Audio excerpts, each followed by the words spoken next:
Welcome back to New to Medical Device Sales. I am your host, Jacob McLaughlin, and I am coming to you today in a little different area. I'm actually traveling for work. I actually just got done meeting with one of my accounts, and then I just jumped on a podcast for another podcast, so I figured I might as well make my own podcast. But I do want to say it is super windy, like 40 to 50 mile an hour wind gust here in New Mexico.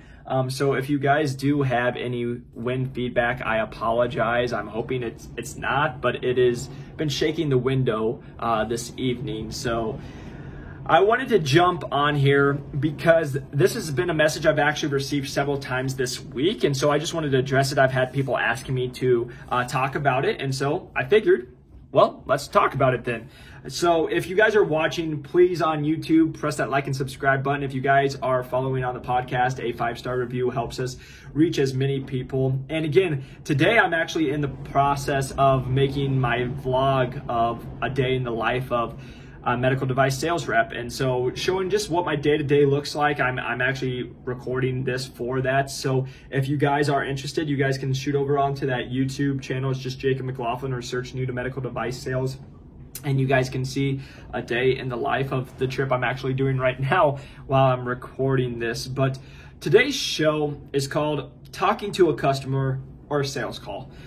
This is something I've been getting asked a lot, is by people trying to break in, is they're like, hey, what does it look like when I'm going to actually talk with a doctor? What does a normal sales call talk like? What does the process even look like? So I think this is a good thing to go over, because we can talk about how you would learn the process, use it in your interview process if you guys haven't. And then I can also give you what I've been doing. Again, I always say this, I'm brand new, this is my first trip I'm taking for my territory, but I'm brand new into the industry. I'm now at month 5. So again, what I say is just from my experience and what I'm learning. But again, I am learning every single day. So I say that because just because what I say on these sales calls doesn't mean it's set in stone or you guys should follow it to a T. Because like I said, I'm still learning. There's probably things during my sales calls that could get touched up and I could say or I could do different. And so I'm just always aware of that. But I always want to say that to you guys because I don't want to ever lead anybody down a path where they think I'm lying to them or not. I'm just telling you guys my experience. And again, hopefully that's helpful to you. But again, I'm also being fair that I'm brand new into this as well. And maybe it's not the best advice at this time, but I'm just going to share you what I do, what I would say if I was you, and what I used actually in my process of trying to get hired in medical device sales. So with that, when going into talking to a customer, a sales call, the first thing you have to do, you got to prospect. So you'll hear it all the time when you guys are trying to break in. What is prospecting? And all prospecting is you're finding your person you're trying to get. So let's say it's a doctor. You're trying to find whatever about your doctor that you need to know. And so what I mean by that is there's probably systems that will tell you how much volume a certain doctor does or a certain accountant does. And you guys need to learn and be like, hey, is that worth my time? Because let's just say you have a quota of $1 million and you have an account that you're prospecting, and one account does $300,000 in volume and the other one does $70,000 in volume. Well, if you're looking for your yearly quota, where would you probably spend more of your time, right? Are you going to go to the 70,000 or the 300? So that's where using those systems you can prospect, but also then finding out, okay, well, if this is an account that does 300, is there several doctors that are there? Is that one doctor who does it?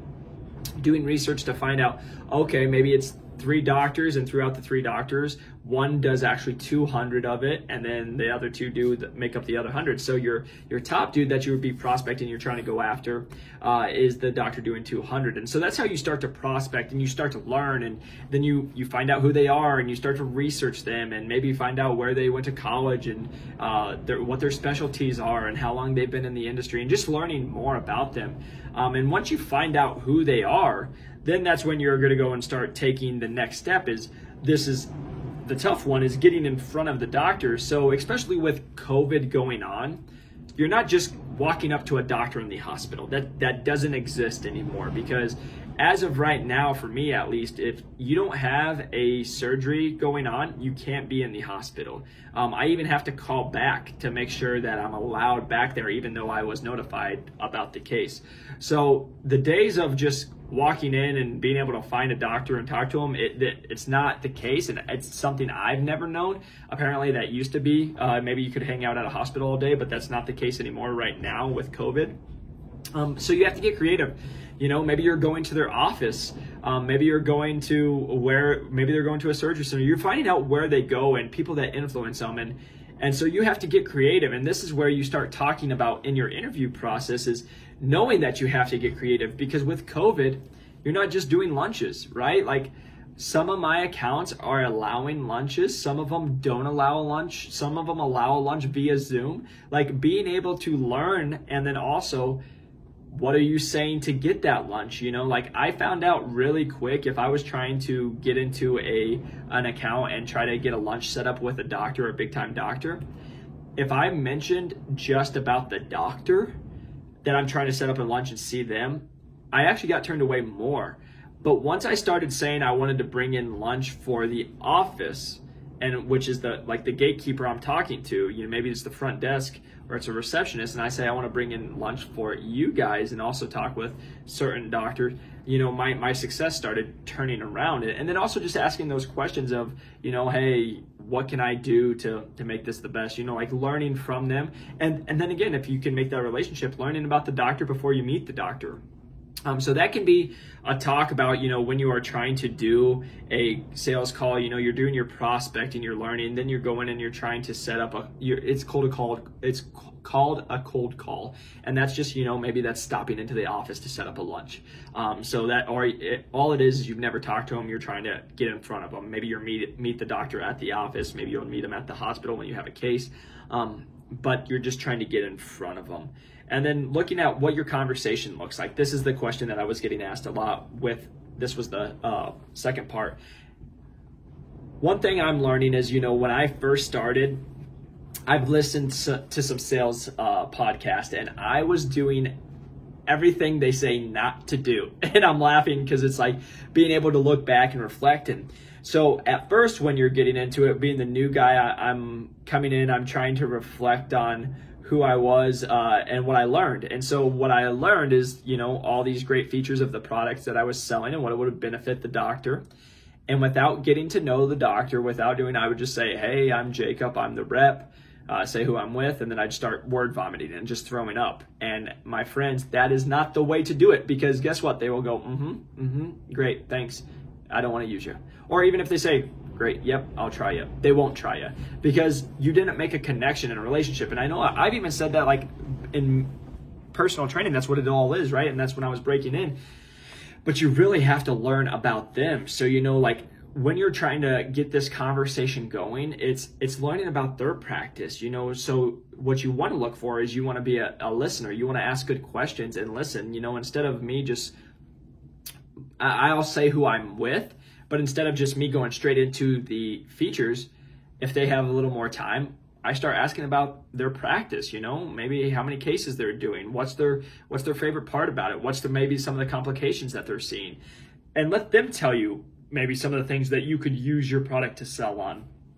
So that's been a big learning part for me, and again for you guys, that I hope that you can use, is maybe you're going through that interview process and being able to talk to, hey, I know I'm going to learn all this stuff, but I'm going to ask good questions. And I think that comes a lot when you're interviewing. If you can come into the interview with good questions, like I mentioned that I talk about in my ebook, questions I asked that I got told were really good questions, it makes you stand out, because they have to think about it, but also they're going to tell you exactly what they're looking for, and they're also going to be making you, or they're going to think about you after you're gone. But let's take it back to the interview process when you guys are interviewing. Here's a question I asked, and I've said it in previous episodes, but here is a thing I said, or a question I asked that got really great feedback and also helped me learn. So it was, can you please tell me about the best rep you've ever hired, and what characteristics made them the best rep? And so why this question is great if you're in the interview process is, they are going to tell you everything that they are looking for in a rep that they are hiring. So they're giving you the cheat code right now because they're telling you about it. Maybe they're not even thinking about it, but they're telling you.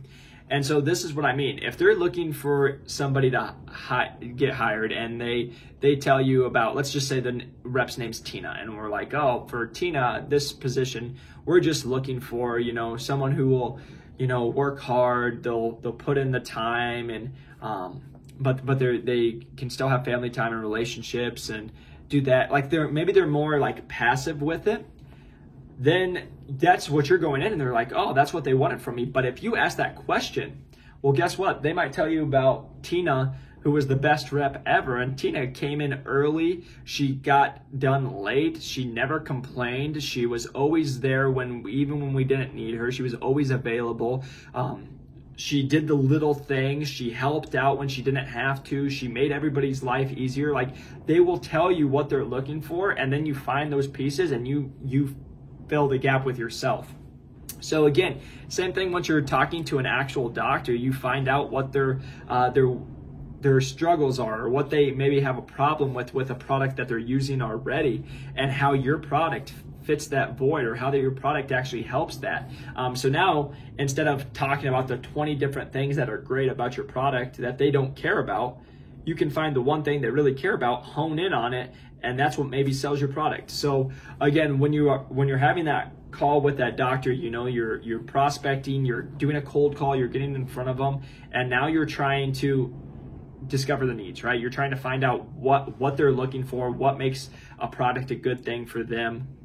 And then after that, then you're trying to close into the point of scheduling something. You're trying to schedule a surgery. You're trying to, after you've had that lunch, hey, can we get something in the books? You want to trial this the next case you have, and getting them to commit to trialing it. But again, it's always closing. So taking it back to the interview process, if you guys are trying to break in, you want to make sure that you guys are asking good questions, and then at the end of every interview, like you've heard a million times, is make sure you guys close. It's no different, and that's why they make it such a big deal in the interview process, because it's the same thing when you're going to talk to a client or a doctor. It doesn't matter what sales you're in. You have to make sure to discover the needs, find out what's important to them, be able to answer, and how your product fits that void, or how it answers the questions they have, and then be able to close them. And again, like I said, this is something I'm still learning, so I can say it, but it takes time, and it's an art to learn it, because even though you can role play and you can think that the conversation is going to go this way, but a doctor says something that you've never even heard of,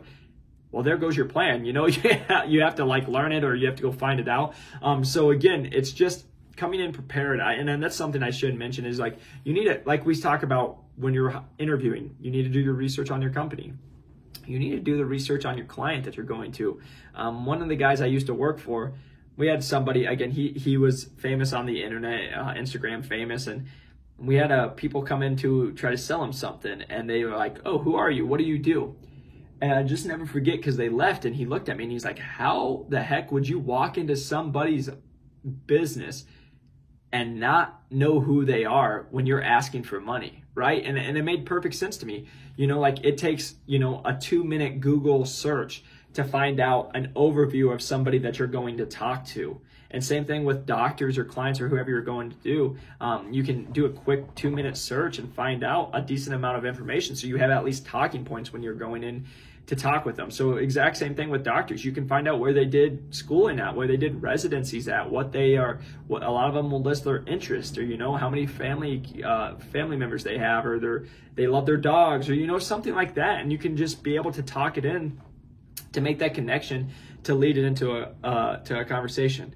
One thing I do want to touch on with that as well, but sometimes when you're with doctors, their time is very valuable. Sometimes it's not going to be asking them questions. They don't want to talk about it. They're like, I have 3 minutes. Tell me what I can see, and I'll see if I'm interested. So that's where every situation is different, but again, so is every interview. But I'm just trying to correlate it back and forth from the interview process to an actual sales call, because I know a lot of the people asking this are people still trying to break in, so I want to make it sure that it makes sense in those ways as well. And then, we touched on what closing looks like, so if you guys are in the interview process, this is something that you guys should be saying at every end of the stage. Is there any, like what I would say, and this was my closing line was, is there any hesitations that you have for moving me on to the next round? And so if they had any hesitations, they could be like, yeah, we don't think you have sales experience. And then now I need to combat that, right? A lot of times what I got was like, no, don't have any hesitations. You answered all of them throughout the interview process. Or they would just touch back, like we mentioned, you don't have sales experience, and that's something that we were hesitant on, but you explained very well during the interview. And then I could even just strengthen my argument, touch on, totally understand. And this is why I think that's a strength again, and touch on it. But making sure that you guys are closing and then asking for the next round, what does that look like? A lot of people, what I've learned is that they might think they're closing, but they're not closing. And they might say, hey, do you have any hesitations? Nope. And then they're like, great. And then they stop. And again, if you're in the interview process, that's not enough. You have to ask for, okay, any hesitations? No, great. Okay, what do the next steps look like? Then they're going to tell you, and then it's like, well, can we would it be next week? Yeah, it'll be next week. Okay, can we get that on the schedule? Would it be Tuesday or Wednesday? You actually have to try to get it. A lot of times the managers will be like, hey, we're going through a lot of interviews right now. We'll let you know. So you can kind of read the situation, because some of them did do that, and that was serious, and they had to get back to you. Some of them might be doing that just to push you off and see if you're going to try to close even harder. And so that's where it comes in. And then following up, that's the biggest thing, is following up again with them. Now putting that into the fact of when you're with an actual client, so you get this surgery scheduled, that's what your biggest thing is scheduling that surgery, and then following up with the surgery scheduler, confirming and being at the case, making sure the case goes well, things like that. That's really what the call looks like. And again, like I mentioned at the beginning, this is me being a brand new rep with under a year of experience. This is what I'm learning. I'm still learning every single day, but this is a question I've been getting a lot of people asking me, and they asked me to answer it, and so I wanted to answer it for you guys. But that's what an average sales call normally looks like. And then again, putting it in the interview process. I always tell people, you have to do the job to get the job. And so if you guys are trying to break in, make sure that you are using all those steps. Like the easiest way to say this is, when I would go in, I find out I have an interview, they tell you who you're having the interview with. I prospect. I'd go look them up on LinkedIn. I'd Google their name. I'd look them up on Facebook and Instagram, see what they had, learn stuff about them, find out what they went to college, find a connection that we had, a talking point, and a lot of times, like one of the managers I found loved golf, and I saw that they were in Phoenix golfing. Guess where I live? Phoenix. So when we jumped on the call, what do you think I talked about? Talked about golfing, so those are things, like the prospecting, and then it's like the cold calling. Well, if you already have the interview set up, you got the cold call, now you're having the lunch, now you're trying to discover the needs that they need and how you fit into them if you're in the interview. And then from there, can you show why you'd fit the void, why you're the right candidate. And then if they need to be closed, then you need to close them, and always close. That's always the thing, always be closing. And then going into the final one, make sure that you are getting a date on the calendar and finishing it. And I'll mention this. I've had several candidates who didn't close. They got told they had the job, and they didn't close after they got told they had the job. They didn't ask what the timeline was, what they could expect, what's the process look like from here. They didn't do that, and they ended up not getting the job, even though they got told they got the job, because they didn't close it hard enough at the end. So again, when you guys are going through this interview process, make sure that you guys are always closing and making sure you know exactly what's going on in the next round. And then again, if you guys are just like me and brand new and breaking in, that's what I'm learning as well, is make sure when you guys are going and talking with your doctors, you're getting something scheduled on the books, and then being able, and this is something I have to get better at, and I'm working on it, is, when they say, well, sure, and then it's like, hey, can I get in contact with a surgery scheduler, or can we get this on the books? And they say, no, it's okay, I'll do it.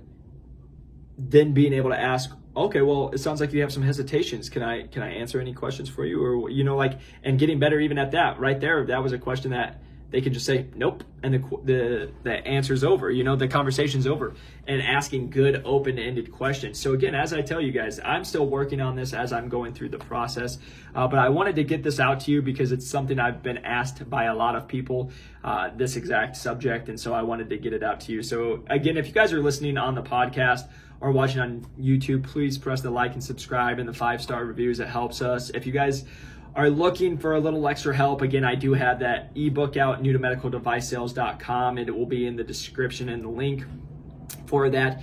Just going into detail, again, how I broke in with the top 30 companies in the medical device world. I got 4 offers, and just being able to share my experience. I list everything I did, from exact messages, what I did in the interview process, what that process looked like, questions I asked them, questions they asked me, my 30, 60, 90-day plan, my business review, everything. And just trying to help so many people. I actually just got an awesome call last night with a guy who just signed with Abbott. He's pumped. He said he used my ebook, and that's what made the difference. And so again, that's my goal, is just to help as many people in this world try to break into this great profession. If you guys have any questions, please feel free to reach out to me on LinkedIn. You guys also have been hitting me up on Instagram, whether that's Jacob McLaughlin Fitness or it's New to Medical Device Sales. I love it. I'll reach back out to you guys. I'm on TikTok, New to Medical Device Sales. I'm trying to get better at that as well. And always on podcast, YouTube, you guys can find me. So until next time, I hope you guys have a great weekend. Peace.